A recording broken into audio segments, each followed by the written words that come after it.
Coming up tonight on TV2 News at 5:30, find out how record enrollment is affecting Kent State's parking lots. We'll tell you what time to drive to campus if you want to find an open space. The leaves have been changing and so has the temperature. Find out more during my forecast coming up. Plus, what some are calling the strongest hurricane ever recorded. Hurricane Patricia could bring up to 20 inches of rain to some parts of Mexico. We'll tell you if the U.S. will be affected.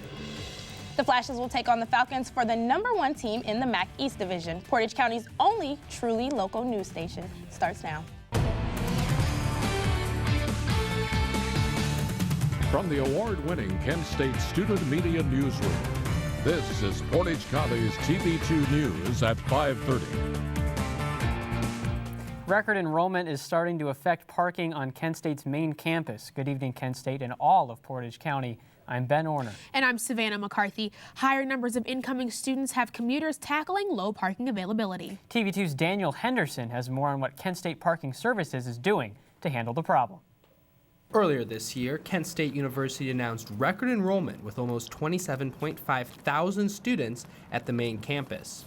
But this news isn't exactly welcomed by commuter students who still struggle every day to find parking on campus. I find finding parking on campus is really absurd. I spent 40 minutes looking for a parking spot for a 50-minute class. Commuter students aren't the only ones who struggle with parking. Freshman students who mainly have passes out by Dick's Stadium are also frustrated. It's very frustrating that the stadium is in another city and another county. Yes, there's enough space, but is it where people want to be? No, not necessarily. According to Parking Services, about 11,000 to 12,000 passes are sold each year to students, and an additional 4,000 are sold to faculty and staff. Well, for the people that buy permits, there's always space out there. It just depends where you're assigned to. Emmeling says time of day is crucial for students trying to park on campus. I know people can't always control this, but if you start classes at 9 o'clock every day, 9:30, you won't have a problem finding a space in a commuter lot. If you come in 10 to 11, 12, it's going to be a little bit tighter. But will more parking spots be made available as the student population grows? Emmeling says it's up in the air. There's no specific plan right now to expand parking beyond what we currently have. Will there be a need to? Possibly. I mean, I think that's something, a decision that's going to have to be made or at least considered going forward. For TV2 News, I'm Daniel Henderson. Thanks, Dan. Construction does continue throughout Kent's main campus, but there are no current plans to create any extra parking. You know, Savannah, the weather's been pretty crazy lately. You know, I was pretty upset because it was snowing on Sunday and now it's freaking beautiful outside. So, yeah. However, Marissa Nickel joins us live on Hilltop Drive. Marissa, how's it looking out there? Thank you, Ben and Savannah. Yes, just last week we had temperatures in the 40s, but today all over Ohio we have temperatures in the 50s and 60s, which is really nice. It's very comfortable. You won't have to continue wearing your winter coat, at least for this week. Now, looking at the national radar, you can see there are massive thunderstorms coming up north from Texas, and also there are thunderstorms in the Midwest region. So we're really going to have to keep an eye on that. It is moving at a rapid rate. Now, looking at the temperatures more around northeast Ohio, again, temperatures in the 50s, just breezy, comfortable weather. I feel so comfortable in this blazer. It's so nice outside. A lot of people walking around campus. Now, looking at the Ohio radar, you can see to the west of Ohio's border, there's a couple rainstorms that will be coming our way. But as of today, Ohio is a 0% chance of rain. That is all I have for now, but stay tuned for my 7-day forecast.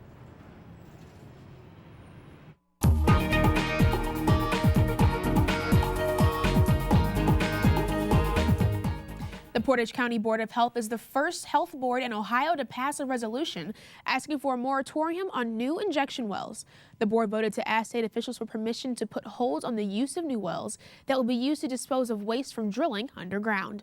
The Portage Township Association joined Trumbull and Ashtabula counties by asking for the moratoriums. A spaghetti dinner benefit is being held for the family of late Palmyra firefighter. 39-year-old Thomas Strayer was injured after a motorcycle accident on August 15th. Strahler later succumbed to his injuries on October 12th, and the dinner benefit is being held on November 1st at Lake Milton. A Brimfield man will face the death penalty after 10 years. James Trimble received the death penalty in 2005 for triple murder. Trimble appealed the sentence in 2010 due to pro-death penalty jurors violating his rights. Judge Alice Batchelder and senior judge Eugene Siller wrote a 2-1 decision stating that an alternate juror on the case was not reason enough to reverse his sentence from 2005. The Portage County Department of Job and Family Services has hired a new director. Kelly Jo Jeffries was hired by the Portage County Board of Commissioners on Thursday. Jeffries served as the department's assistant director since April 2014. She is currently acting as the director following the resignation of Donna Sadler on September 8th. Voters in Ravenna had the chance to hear from people running for office Thursday night. 15 people are running for office, 6 of which are citywide positions. Joseph Bika gave up his position as mayor to run against Fran Ricciardi for president of Ravenna City Council. Bika said he'd like to improve the relationships between the legislative and administrative bodies. A payday loan industry group is the top contributor backing Issue 1. The Ohio Consumer Lenders Association is giving $100,000 to the reform effort, according to campaign finance with the Ohio Secretary of State's office. OCLA spokeswoman Pat Crowley said the association agrees with fair election process. Issue 1 is striving to change how the state decides legislature districts. Lawmakers are recommending a further look into Ohio's tax rates on oil and gas produced from hydraulic fracturing. The group working on the study says any increase on fuel taxes from fracking should include triggers to drop commodity prices. Representative Jeff McCain says they want to be cautious and take care of Ohio without killing the fracking industry. The Justice Department announced today it will not bring criminal charges against Lois Lerner and other IRS officials for targeting Tea Party and other conservative groups who filed for tax exemption. The department said the investigation into the controversy will be closed. They found no evidence that would support a criminal prosecution. Republicans who have investigated the scandal for years fumed over the DOJ's decision.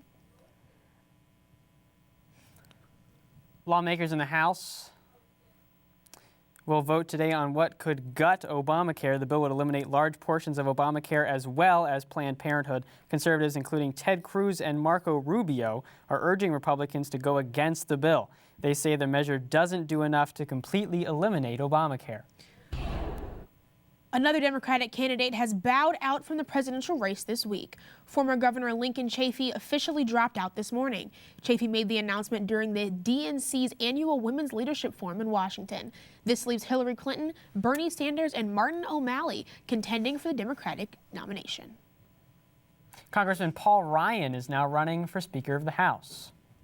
Ryan announced that he would take the seat yesterday in Washington, D.C. He accepted the calls for the position on the condition that Republicans in Congress cooperate. Ryan is expected to replace Ohio Representative John Boehner, who stepped down at the end of October. The Super PAC supporting John Kasich is planning to spend $11.5 million on commercials in New Hampshire. The group New Day for America reserved $5 million in airtime from November through the primary. The recent tally makes Kasich a strong presence in the New Hampshire and war. Kasich as well as Jeb Bush have been relying heavy on a win in New Hampshire. Still to come on TV2 News, airport passengers could be seeing some four-legged friends during their travels. But when we return, the worst hurricane on record is close to landfall in Mexico. How long will these clear skies last? Stay tuned for my 7-day forecast.